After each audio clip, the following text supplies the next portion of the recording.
જય શ્રી કૃષ્ણ. કેમ છો બધા? તો બધા મજામાં જઈશો.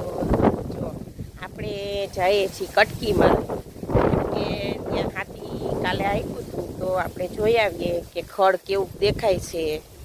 અને આરવ જો મારા ભેગો હોય કે બાબુ મારે કટકીમાં આવવું છે.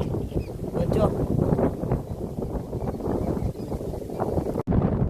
જો આપણે આવી ગયા છીએ કટકીમાં. તો જો આપણે કટકીમાં સરસ હાથી હાલી ગયું છે અને માંડવી પણ એક નંબર થઈ ગઈ છે.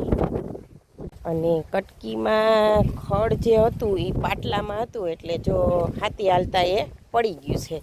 એટલે આમાં કાંઈ બીજી વાર નીંદવાની જરૂર નથી. તો જો આ આપણી કટકીની માંડવી છે. તો કટકી એટલે તો આમ તો ખેડૂત લોકોને ખબર જ હોય કે કટકી એટલે નાનું ખેતર હોય. તો આપણી કટકીની માંડવી કેવી છે એ જરા કોમેન્ટ બોક્સમાં જણાવજો.